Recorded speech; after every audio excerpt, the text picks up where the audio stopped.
When everyone had spoken, Mr. Tucker got on stage, with Debbie and I, and addressed the company. Fellow thespians and crew members, Debbie's role was never in jeopardy. This was just a little experiment to show our new actress here that she could be accepted without difficulty as a possible cast member. Do you all feel that with a little work, she could fit in with our little company? Everyone nodded and voiced such comments as, of course, absolutely, or just, yes. One of the young male cast members said, I'd like to have her address and phone number so that I can offer my personal services as acting tutor.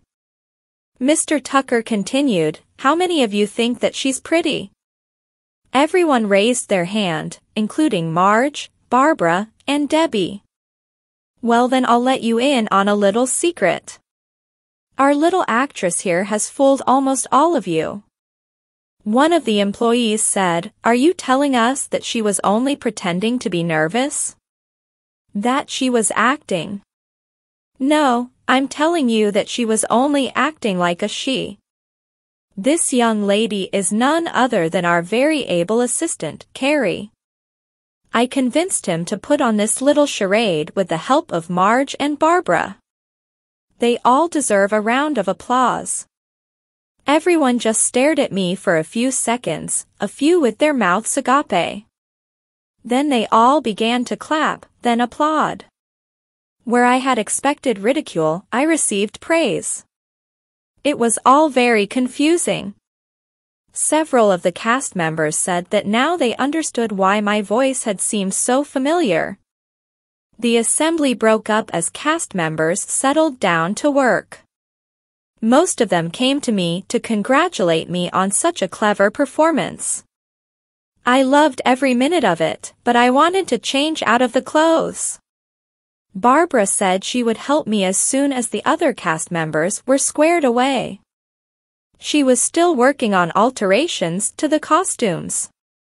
I couldn't very well handle any construction activities, dressed as I was, so I worked with several of the actors in practicing their lines. I didn't get to change until much later in the afternoon as activities for the day wrapped up. Most of the company had already left when Barbara started to undress me. In this costume, there had been no way that I could do it myself. When Barbara removed the corset, I felt wonderful. I scratched and rubbed all over my itching torso. Barbara had me sit down so that she could work on removing the breast forms. I was still dressed in the panty girdle, stockings, and bra. When she removed the bra, I felt the breast forms drag my chest skin down again. I looked at them and was amazed to see how much a part of me that they seemed to be. I hadn't really noticed how lifelike they looked when she was putting them on. Probably because I had been so embarrassed at the time.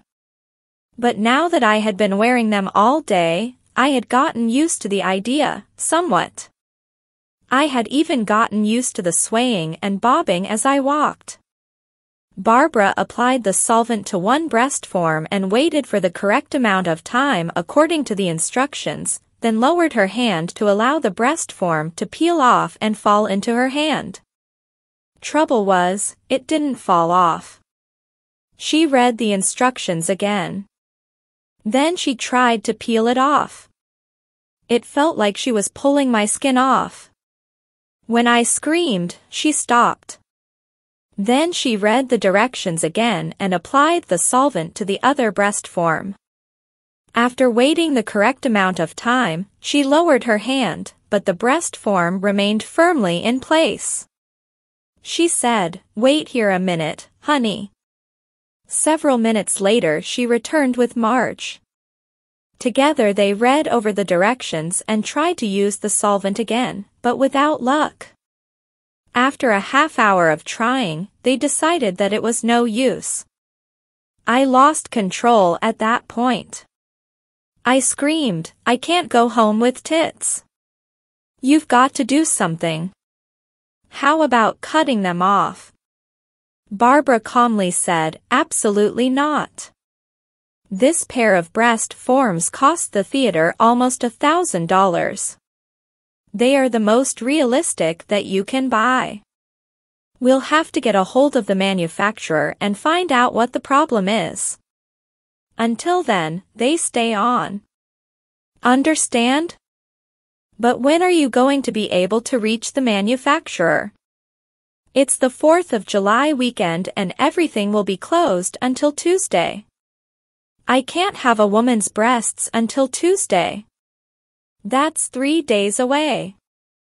My mom has tickets for the fair and fireworks show tomorrow. What will people say if they see a guy walking around with breasts? For that matter, I can't even walk home like this. What if somebody sees me? Barbara said, well, we can fix it so that nobody notices anything out of the ordinary. Here, put your bra back on. It'll relieve the pressure on your chest. After she had put the bra back on me, she had me stand up and put the short slip on. Then she started to put the corset on me again. What are you doing? We're going to disguise you long enough to get you home. Then we'll work out a plan with your parents to resolve the problem. My folks have been divorced since I was a baby. It's just my mom and my sister at home. Putting the corset on again was the last thing that I wanted to do. But I could tolerate it until I got home. She laced it down to the same point as she had this morning and measured to make sure that I was at 23 inches. I attached the nylons to the hanging garter tabs with great difficulty because of the long fingernails and because I could not bend easily. Putting on a full slip over the corset, Barbara gave me a white blouse to put on. After she had buttoned it up the back, she gave me a black, knee-length, pencil skirt to wear. Then she put black, single-strap heels on my feet. She told me to walk around and get used to the 3-inch heels while she and Marge got the rest of my outfit together. I had worn 2-inch heels all day, but that was different. These had a narrow little heel and they took a lot of getting used to. Barbara put some bracelets, a necklace, and a ring on me, and checked my hands and nails. There were no chips or cracks to the nails or polish. Marge handed me a lipstick after showing me how to apply it. She said that I might need to know how, just to continue the illusion in front of somebody else until I could get home undetected. Under her watchful eye, I touched up my lips. Marge put a pair of earrings in my newly pierced ears and gave me some liquid in a small bottle to help prevent infection. After brushing the wig that I still wore, and examining me to make sure that I was ready to leave the theater, Barbara handed me a black purse to carry. I dropped the lipstick and ear solution inside and saw that she had already put my wallet and other things in there. I also found a compact, tissues, and other sundry items. With me between them, we walked out and locked the theater. I was so nervous that I could feel every beat of my heart. We passed people on the street as we walked to Barbara's car, half a block away, but nobody looked at me strangely. With each person that we passed, my confidence grew a little more. Barbara and Marge had done such a good job on me that everyone appeared to believe me just to be a young woman. We even passed a guy that I knew from school. I couldn't look at him, but I noticed from the corner of my eye that he gave me the once-over. Twice. Barbara opened the passenger door first and I slid onto the old-style bench seats of the vintage station wagon. I reached over and unlocked the driver's side door for Barbara. When I sat back, I saw that Marge was looking at me as she stood outside the car. "Crystal," she said, "a young woman never climbs into the car like that. You sit down first, after smoothing your skirt, then swing your legs in like this. And remember to cross your legs when you sit down anywhere except in the car." She demonstrated the proper way. You climbed in like a boy. Be careful if you don't want to be detected. Okay, Marge. I'll be more careful. Barbara drove us to my house, and the three of us walked to the front door. Barbara said, Crystal, let me and Marge do the talking until your mother understands the problem, okay? Okay, Barbara. I reached for the doorknob, but Barbara stopped me and rang the doorbell instead. My sister Carol answered the door and said, May I help you? Barbara said, Is your mother home, dear? Yes, just a minute please. She turned away from us and said into the house, Mom, there are 3 women here to see you. I suppressed a smirk. In spite of my agitation, I found it amusing that my sister didn't recognize me. My mother came to the door. Yes, ladies. May I help you?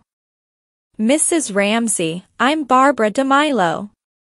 I work with the community theater group where your son has been helping out. I would like to speak to you about him if you have a few minutes. Is he all right? He's fine. He's a wonderful child. We all love him down at the theater. Well, please come in and sit down, ladies. I followed Barbara and Marge into my living room. I smoothed my skirt and sat down, then crossed my legs as they had all done.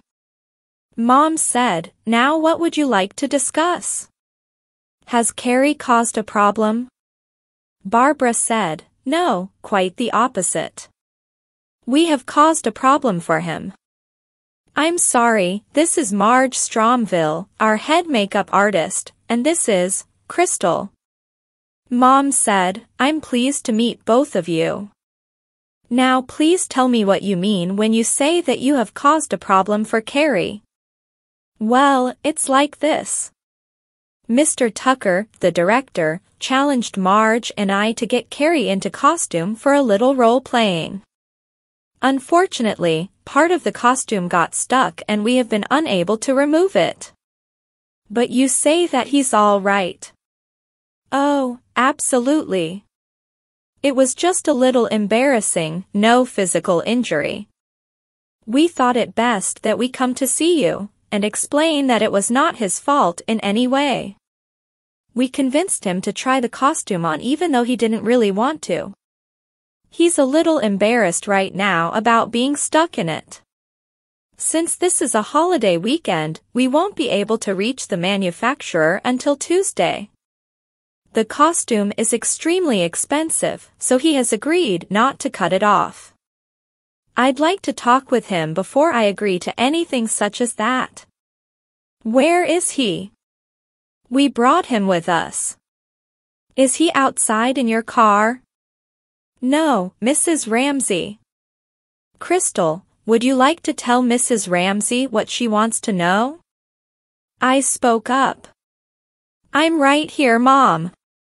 She stared at me without saying anything for a minute. Then she said, Carrie, is that really you? Yes. It's really me, Mom. I'm sorry. She said, Ms. DeMilo, is this some kind of a joke? That skirt and blouse are hardly valuable. You are correct. The skirt and blouse were just a disguise so that Crystal could come home without attracting undesirable attention. The costume is underneath. Crystal, remove your blouse, dear. I stood up and Marge moved behind me to unbutton the blouse. When it was unbuttoned, I pulled it off of my arms. Marge slid the full slip's shoulder straps down and pulled the slip to my waist. Then she pulled the straps from the short slip that I wore under the corset down off of my shoulders. Next she unclasped the bra and I took it off. Mom just sat and stared at my chest. Finally, she spoke. Carrie, my God, you have breasts. They look so real. Can I touch them? Sure, Mom.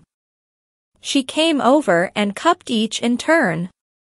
They even feel real. Just a little cool to the touch. She sat back down. Then she did something that surprised me. She started to laugh. And she laughed uncontrollably. My sister heard the laughter and came to investigate. Carol saw me standing there naked to the waist and saw Mom laughing. Carol said, "What's going on, Mom?"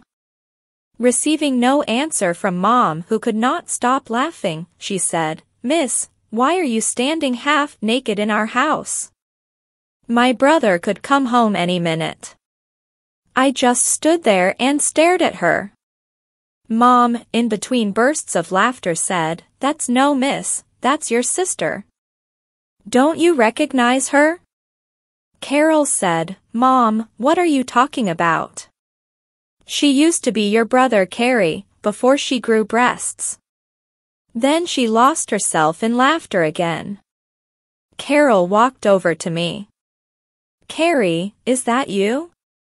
How did you grow breasts?" Barbara said, "That's what we were trying to explain to your mother. We had a little accident down at the theater.